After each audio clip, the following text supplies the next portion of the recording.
randomness truly random in machines, humans, or anywhere else? Before getting into all that, let's quickly look at randomness in the observable, classical, physical world.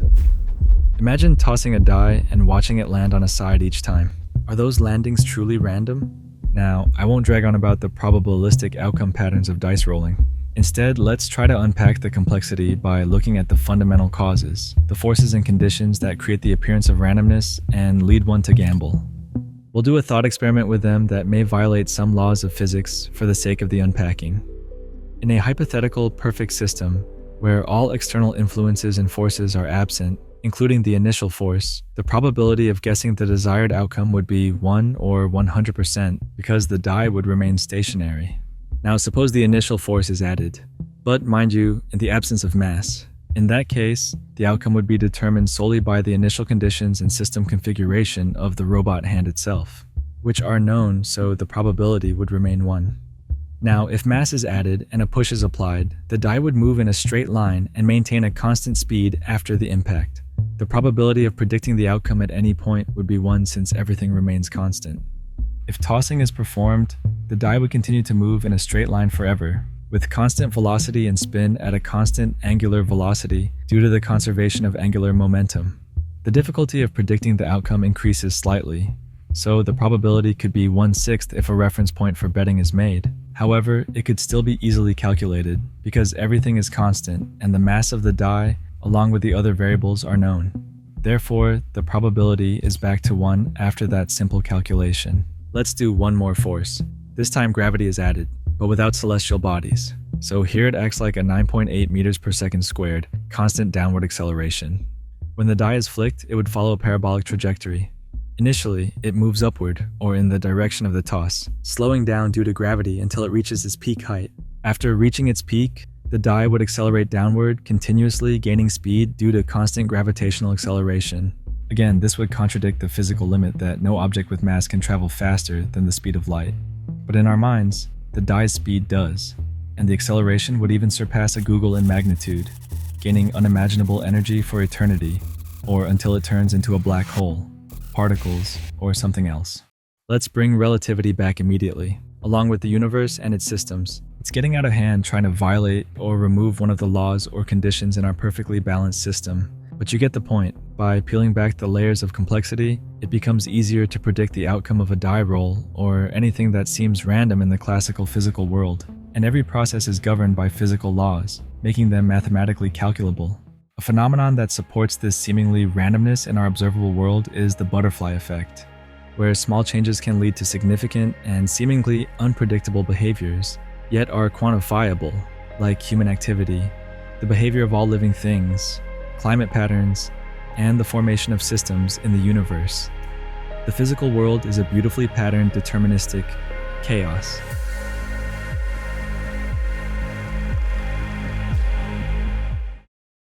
Knowing that, and setting humans aside for a moment, let's look at randomness in computers. Let's say you want to listen to your song playlist in a random order, so you enable the shuffle button on your music player. Are the song selections truly random, or is there an algorithm behind it that determines the next song for you? For example, a simple pseudo-algorithm might be written like this. When next is clicked, or a song finishes playing, choose the next song from those played within the last 100 hours, or select one randomly using a random function with playlist IDs. This random function is a common feature in most computer languages. It fetches data and generates a choice randomly. However, it is just another piece of mathematically written code created by the people who developed that computer language to produce pseudo-random numbers. Going deeper, that high-level random code is translated by an interpreter into the lowest-level language, the machine language, in binary, zeros and ones, so that the machine can understand and perform calculations. These binary calculations or executions happen at the hardware level where transistors and logic gates come into play. Although transistors can be used as amplifiers in analog systems, we'll think of them as simple on and off switches and focus on the digital world for now. Let's see how they store those binary codes as zeros and ones while following the simple switch concept. Rather than manually pressing a switch to allow current to flow, a transistor is triggered to an on or off state using voltage. This on state can represent a bit of information as a 1. This one bit of information can be remembered using a simple and clever arrangement of the logic gates like this. And with additional circuitry, even more useful behaviors can be achieved. This allows specifying which value to store using a single input.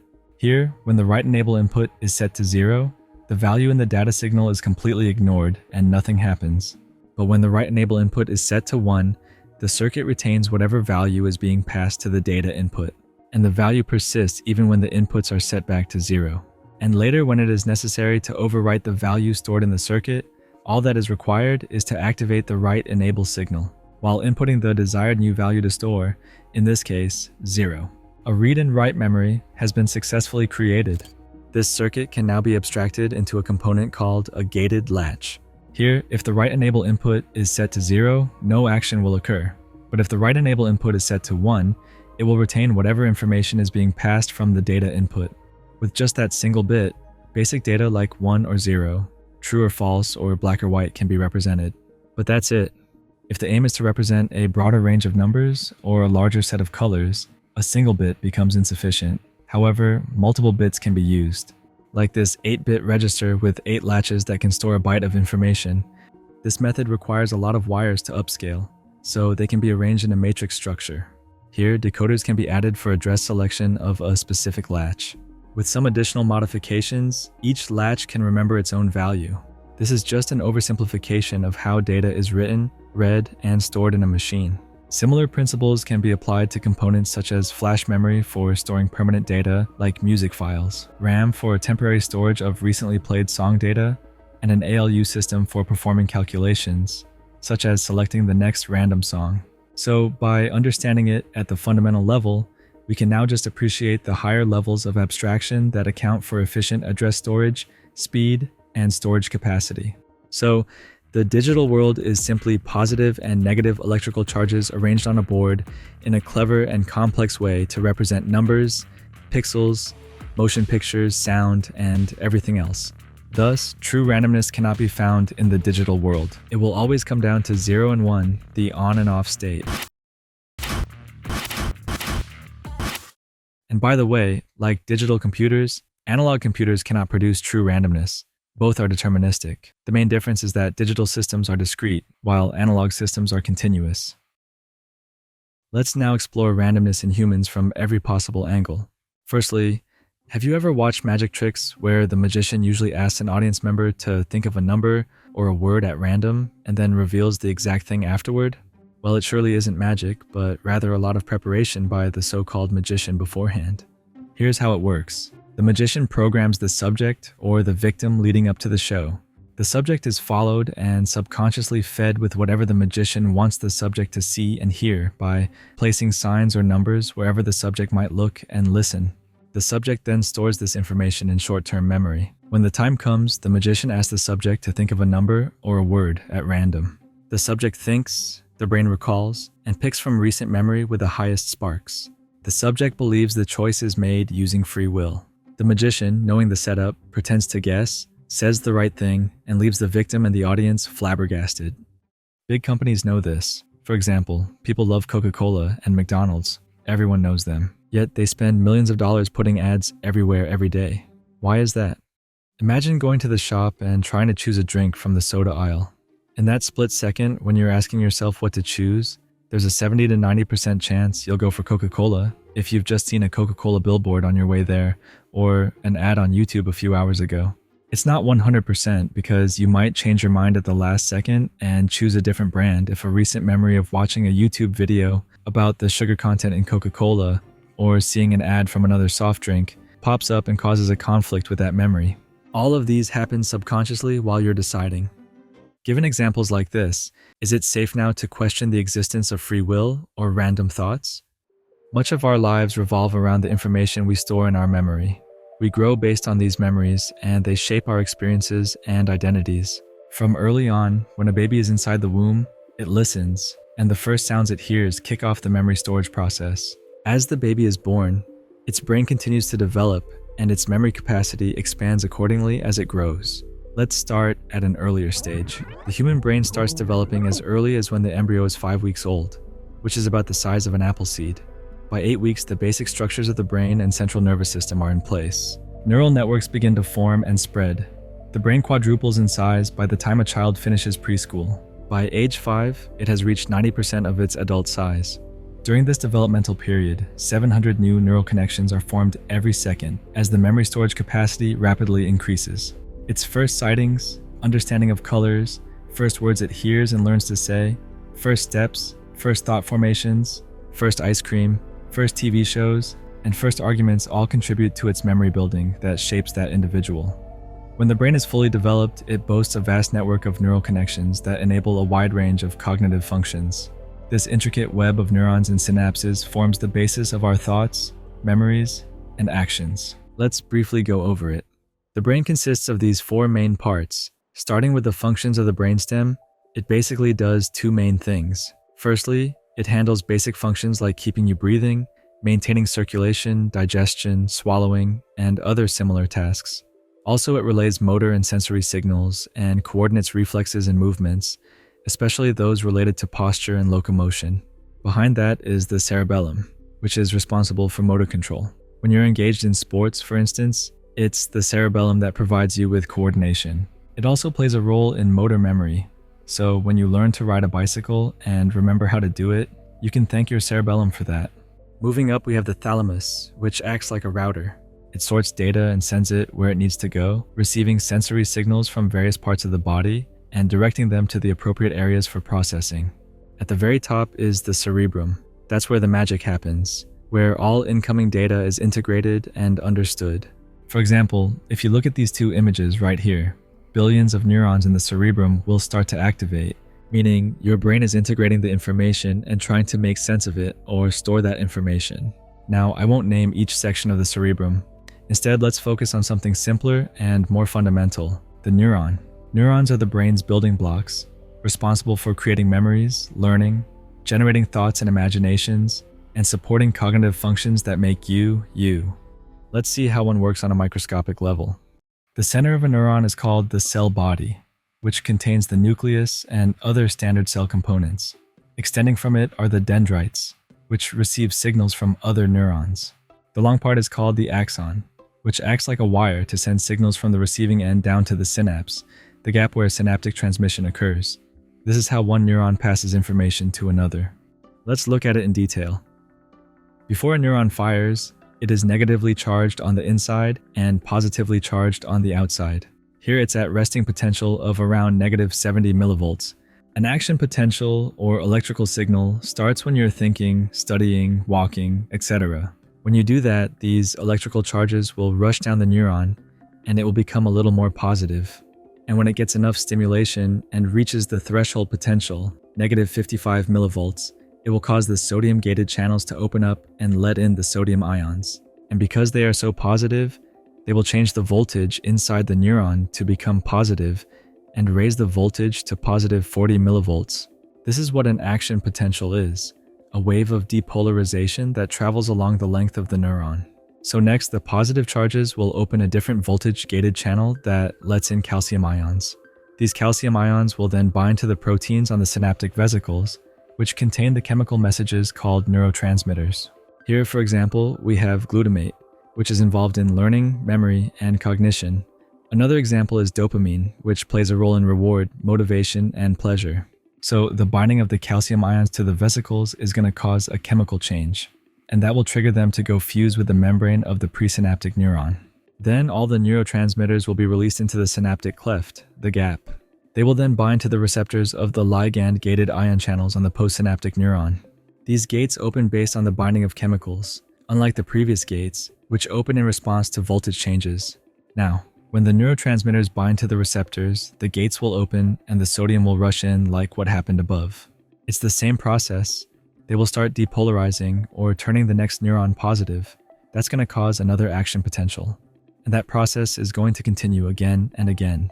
However, this activation of neurons and synaptic connections leads to short-term memory, with synapses undergoing temporary changes that last seconds to minutes. For example, you might remember a phone number briefly before it fades, but with repeated activation, these circuits strengthen, leading to long-term potentiation, which are crucial for converting short-term memories into long-term ones. This primarily happens in the hippocampus, where short-term memories are converted into long-term memories.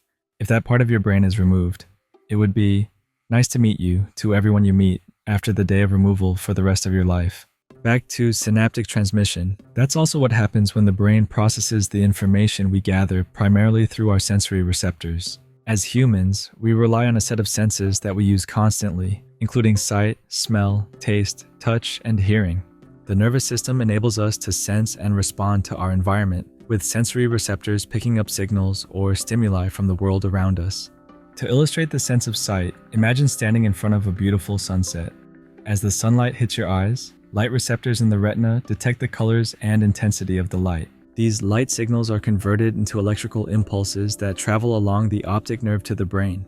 There, the brain processes the information, allowing you to perceive the vibrant oranges, pinks, and purples, and understand that you're watching a sunset, and storing this image as a beautiful memory for future use. Well, the future is here, and you fit together all the images of sunsets in your brain and paint a sunset, calling it creativity.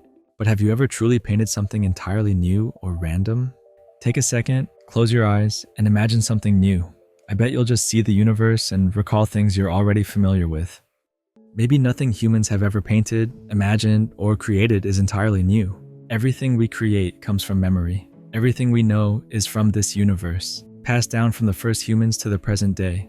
We've just become creative with them with time. You might be thinking, what about the device you're watching this on? It seems entirely new. Well, let's give credit to the first person who figured out electricity from nature, then the person who put it into a circuit, and the next person, and so on. It's all time, passed down knowledge, and human creativity.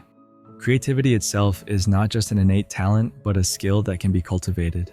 Both internal and external factors must work together to foster creativity. Internally, your knowledge, imagination, and attitude shape your creative potential, while externally, resources, habitat, and culture influence it. They are interconnected.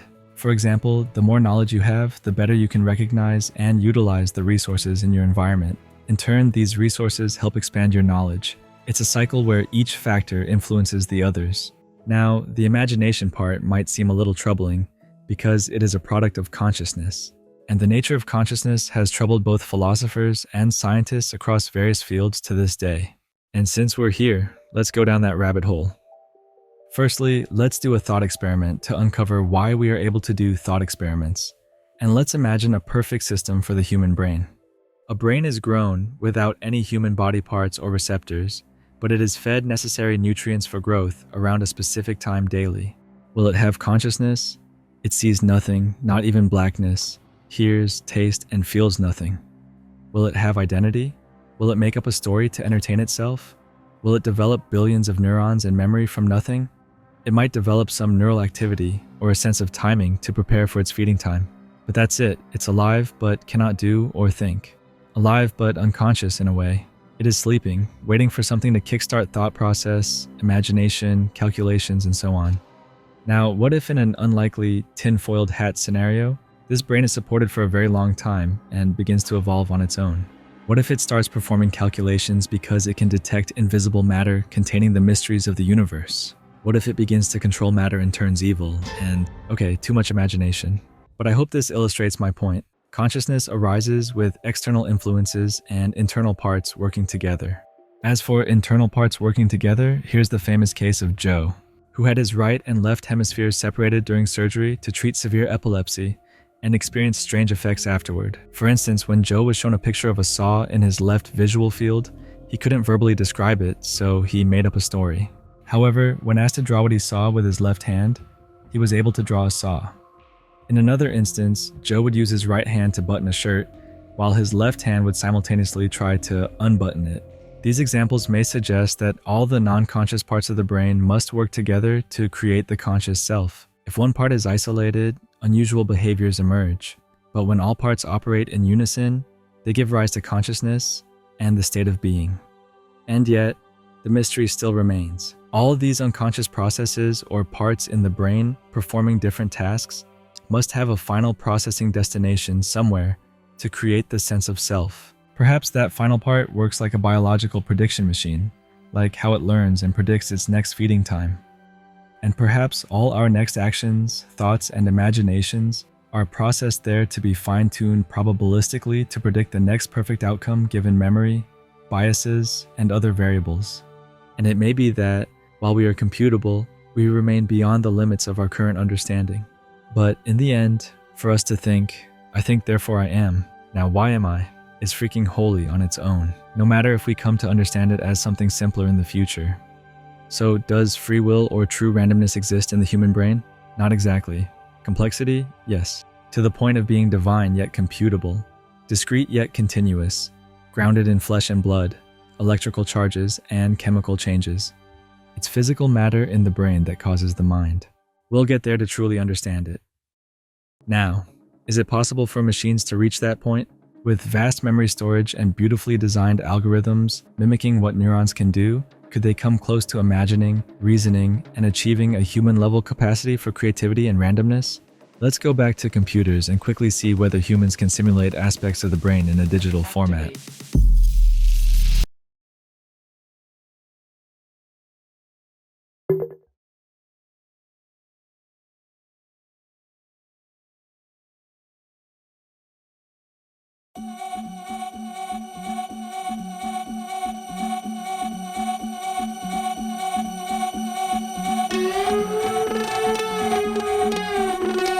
Yo, get the speaker box loud, hitting that stuff till you hearing that sound.